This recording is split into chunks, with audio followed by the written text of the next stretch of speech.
Bonjour. Aujourd'hui, je voudrais vous parler de la CIPAV. Je vais vous parler de la CIPAV. C'est pas très original, on en a déjà parlé. Mais quand même, ce que je veux raconter, c'est assez extraordinaire. Alors, on va commencer par rappeler que, justement, aujourd'hui, nous avons appris dans l'affaire Theranos. Vous savez, l'affaire Theranos, c'est cette jeune femme, Elizabeth Holmes, qui avait monté une start-up qui a échoué. Dans cette start-up, elle ambitionnait de mettre en place une organisation pour analyser le sang avec une simple goutte de sang et obtenir tous les résultats possibles.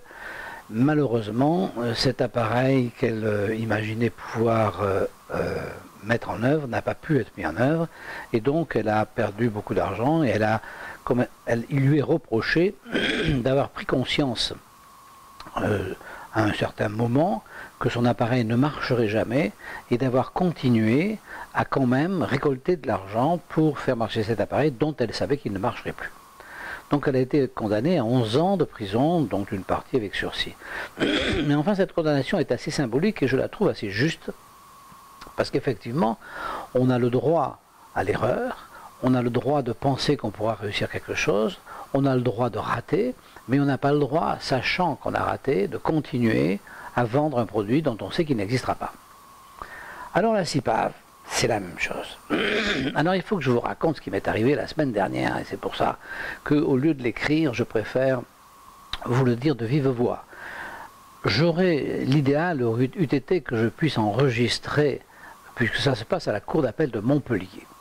Donc il aurait été bien que je puisse enregistrer ce que j'ai dit et ce qui m'a été répondu, mais malheureusement, ça n'est pas possible. Donc comme ça n'est pas possible, puisque c'est interdit, puisque la justice considère qu'il ne faut pas que le public extérieur, les audiences sont publiques, donc tout le monde peut venir, mais la justice ne souhaite pas que ce qui est public en audience puisse être public à l'extérieur. Très bien, n'en parlons plus.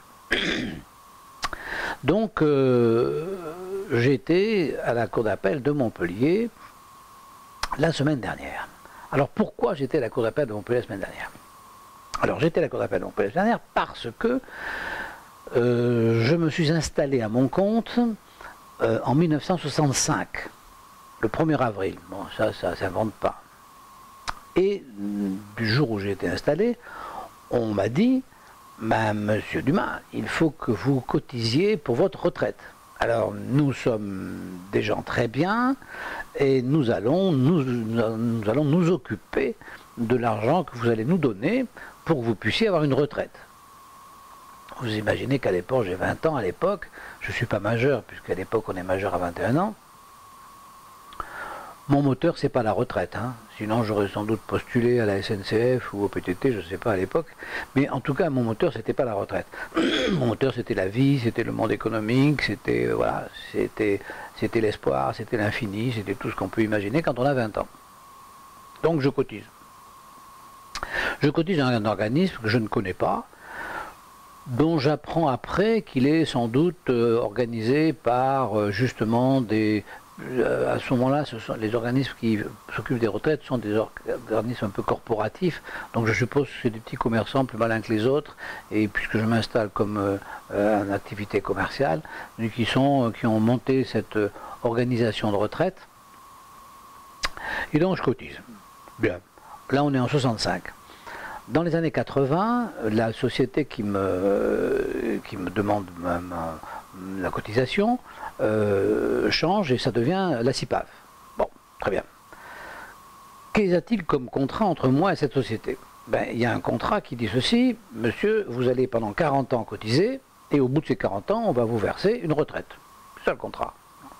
Bon, à ce contrat est ajoutée une clause particulière, c'est l'État nous a donné un monopole, d'une part, vous ne pouvez pas faire une retraite chez quelqu'un d'autre, et d'autre part, vous êtes obligé de la faire chez moi. Vous ne pouvez pas la faire chez nous. Vous ne pouvez pas, vous n'avez pas le droit de vous en passer. Très bien. Cas un cas, on arrive aux 40 ans, je paie mes cotisations de retraite. Quelquefois, je les paie d'une manière assez élevée parce que j'ai gagné de l'argent. Il y a des années où j'ai gagné beaucoup d'argent, donc j'ai payé beaucoup de cotisations. Des années où j'ai gagné moins d'argent, j'ai payé moins de cotisations. Des années où j'ai pas gagné d'argent du tout, j'ai payé le minimum de cotisations. Cas un cas, j'arrive au bout de mes 40 ans et je demande qu'on me liquide la retraite, puisque c'est le nom qui est employé. Donc on me dit, ben oui, on va liquider votre retraite, et là, la retraite étant liquidée, je perçois une retraite de 380 € par mois. Ça, on est en 2006. 380 € par mois en 2006, je suis largement en dessous des gens qui sont au RSA, qui n'ont jamais travaillé de leur vie, qui n'envisagent pas de travailler et qui donc reçoivent de l'État à peu près pas tout à fait le double de ce que moi je reçois après avoir cotisé 40 ans. Bon. Inutile de dire que c'est pas avec ça que je vais prendre ma retraite, donc je continue à travailler. Et là, il se passe un phénomène tout à fait extraordinaire, c'est que la CIPAV en question me dit, mais attendez, il y a une dimension que vous n'avez pas compris, c'est la solidarité. Bon, très bien. Et au titre de la solidarité, vous allez continuer à nous payer une cotisation. Bon. Et cette cotisation ne vous ouvrira aucun droit.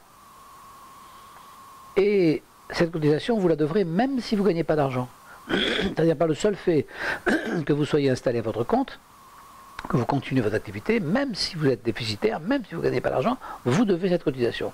Et cette cotisation est un petit peu supérieure à la retraite qui m'est octroyée. Ce qui fait que j'ai cotisé auprès d'un organisme de droit privé qui m'a été imposé par l'État pour que j'ai une retraite. Il y a 60 ans, j'ai toujours rien touché et je ne toucherai rien. Bien plus, je refuse de payer cette cotisation puisque j'ai un contrat qui ne me lie pas dans ce sens et on va donc m'obliger à payer cette cotisation, c'est-à-dire saisir mes biens, vendre mes meubles pour payer cette cotisation. C'est-à-dire que dans ce contrat, je pense qu'ils sont largement au-delà de Madame Holm, qui a été condamnée à 11 ans de prison, qui, elle, n'avait pas d'obligation. Les gens qui ont mis de l'argent chez elle, ils l'ont fait volontairement. Tandis que là, même conscient de l'escroquerie, je ne peux pas ne pas verser d'argent. Ça veut dire que voilà des gens qui, quand même, qui ont proposé une prestation pour laquelle ils ont pris une cotisation, qui n'ont jamais versé la prestation, qui continuent à demander la cotisation et qui vont me saisir et me vendre mes biens pour percevoir cette cotisation qui n'aboutit à aucune prestation. C'est-à-dire qu'on est à un niveau d'escroquerie largement supérieur à celui de Madame Holmes. Alors, je vais expliquer ça à la cour d'appel de Montpellier. C'est là que ça devient extrêmement intéressant. Donc à la cour d'appel de Montpellier, le magistrat me laisse la parole et je lui dis, Monsieur le Président, si vous voulez bien, on va commencer par ce qui est acté et non contesté.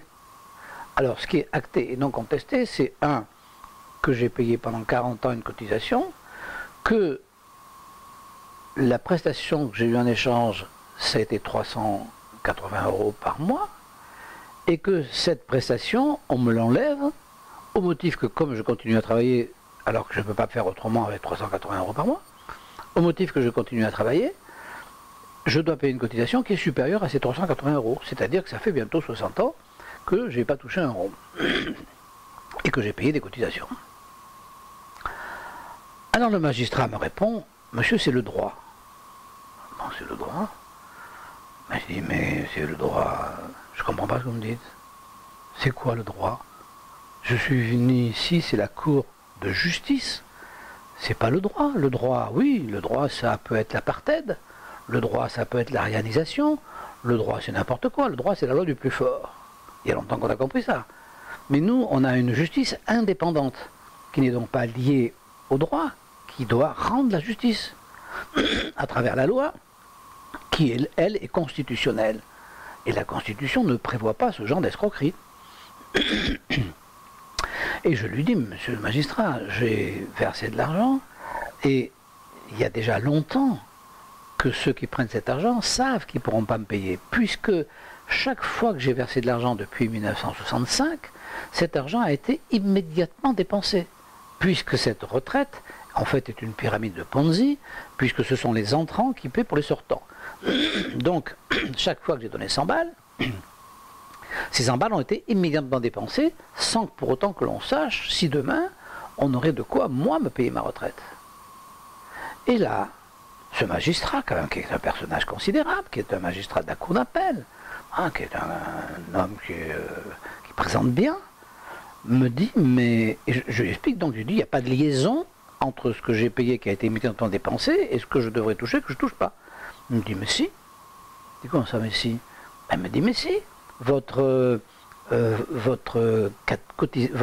retraite est calculée en fonction de ce que vous avez payé, puisque vous avez un point. Je dis, mais attends, mais ce point de retraite, il n'est pas calculé en fonction de ce que j'ai payé, il est calculé en fonction de ce que eux peuvent payer. Ce point de retraite, je ne sais même pas s'ils ne le jouent pas au 421 une fois par an. On ne sait pas sur quoi il est calculé. Un intérêt par rapport à un capital, c'est la caisse d'épargne. Je vais à la caisse d'épargne, j'ouvre un compte bloqué, et je sais que je vais avoir 1,5%, voire 2%, 1%, 4%, ça dépend des années, de pourcentage par rapport au capital. Ça oui, ça c'est un pourcentage, mais la caisse de retraite, je ne dis jamais ça. Non seulement elle ne me dit pas ça, mais quand j'ai demandé la caisse de retraite, j'ai dit, je voudrais savoir combien j'ai cotisé, parce que vous imaginez que quand je cotisais à l'âge de 22, 23, 24, 25, 30 ans, je n'ai jamais regardé exactement, j'ai regardé ce que je payais, mais je n'ai pas fait un tableau prévisionnel pour 40 ans de mes cotisations. Je ne pensais pas à ma retraite, donc je ne sais plus très bien, pour retrouver combien j'ai payé, il faudrait que je replonge dans ma comptabilité. Depuis 40 ans, bon, je n'ai pas tout gardé. Hein. Donc je ne sais pas, mais la caisse de retraite ne m'a jamais répondu. Je ne sais même pas s'ils savent combien j'ai payé, ils ne m'ont jamais répondu. Donc il n'y a pas de liaison entre ce que j'ai payé, ce qu'on m'a pris, et ce qu'on ne m'a pas donné, ce qu'on aurait peut-être pu me donner, mais qu'on ne me donne pas. Mais dans cette affaire, ces braves gens qui ont monté cette escroquerie, il y a longtemps qu'ils savent que ça ne marche pas. Parce que la pyramide des âges, parce que tout ça c'est connu, enfin c'est mathématique.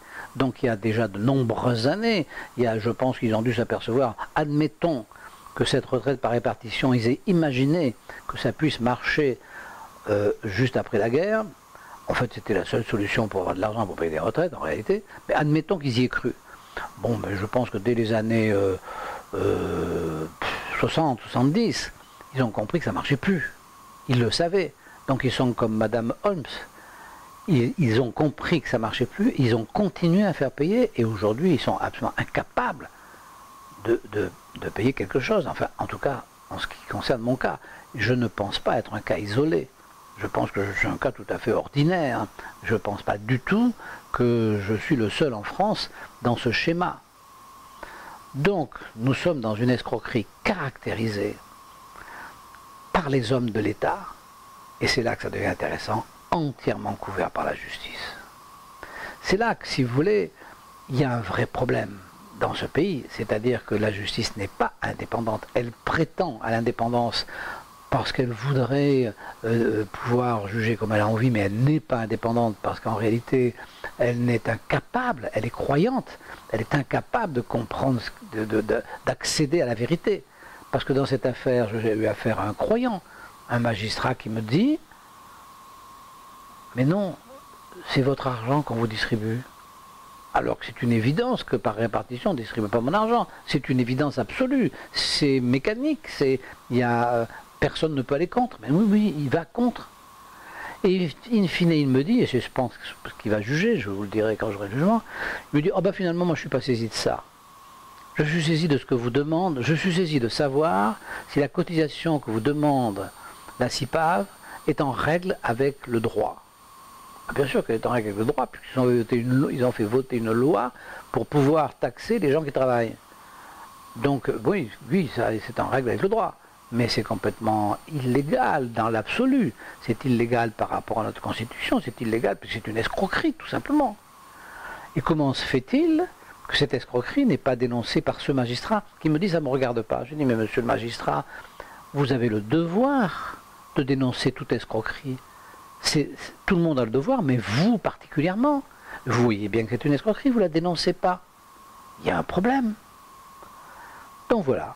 Donc si vous voulez, je trouve que là j'ai fait le tour de la situation, les faits sont établis, ils sont extrêmement simples, ils sont extrêmement ordinaires, il n'y a rien de particulier à comprendre, il n'y a aucune difficulté, il n'y a pas besoin de faire polytechnique pour comprendre ce qui se passe. C'est une escroquerie. Point. C'est une escroquerie d'État. Et alors le problème c'est que ce n'est pas la seule, c'est que si vous voulez, je pense, pendant que je vous parle, je pense à Claude Reichmann, que j'aime beaucoup, qui a cru sincèrement qu'il allait faire casser l'escroquerie de la sécurité sociale, l'escroquerie de la gratuité des soins. Ça aussi c'est une escroquerie. Prétendre aux gens pour leur prendre une cotisation qui représente 50% de la valeur de leur travail, pour leur prendre cette cotisation, leur faire croire qu'en échange ils auront une santé gratuite. Et en réalité, on s'aperçoit aujourd'hui qu'ils n'ont plus de santé du tout. Non seulement ils n'ont pas la santé gratuite puisqu'ils perdent 50% de leur salaire, mais en plus ils n'ont même plus la santé, parce qu'il n'y a plus d'hôpitaux, ça ne marche plus. Donc c'est aussi une escroquerie colossale. Donc toutes ces escroqueries, puis il sera assez aisé de développer les autres, toutes les escroqueries à l'urbanisme, le vol des propriétés privées, tout ça, tous ces gens sont des escrocs. Et nous sommes dans un système où ceux qui veulent prendre leur place sont tous aussi des escrocs car ils adhèrent à ce système. Donc si vous voulez, la totalité de cette nation est prise en main par des escrocs. Et personne ne l'explique. Les gens qui vont aux élections ici ou là n'expliquent jamais la situation. Pourtant, elle n'est pas si compliquée à expliquer. On ne peut pas vivre dans un pays où ceux qui ont les armes sont des escrocs. C'est pas possible. Et c'est là qu'on en est. Le pouvoir coercitif, le vrai pouvoir, celui qui vous amène en prison, est fait d'escrocs. Voilà. Voilà ce que nous démontre la CIPAV. Et voilà ce que je pense on va essayer de démontrer, parce que je pense qu'il faut qu'on arrive à accepter l'idée qu'il va falloir des solutions et non pas des explications. Et qu'on va sans doute, j'espère, arriver dans un monde où les gens vont demander des solutions et non pas des croyances remplaçant les autres. Des croyances, ça ne sert à rien. Hein, ça ne sert pas plus pour le bon Dieu qu'ailleurs, ça ne sert à rien. Ce qu'il nous faut, c'est des solutions qui permettent de vivre ensemble intelligemment. Alors je pense que la CIPAV mériterait largement un verdict du niveau de Madame Holmes avec Terranos, c'est-à-dire que 11 ans de prison, je trouve que c'est un peu juste par rapport à mal que ces gens font, et je ne parle pas de la Sécu. Donc j'espère que nous allons nous retrouver sur ces sujets. Je voulais vous en parler de vive voix, parce que je trouvais que d'abord, écrit ça aurait été très long, et puis je voulais vraiment vous en parler de vive voix. Donc voilà qui est fait. Je vous souhaite une bonne journée et je vous dis à bientôt sur ces sujets qui sont tout à fait importants. Merci de m'avoir écouté. Si vous m'avez écouté, au revoir.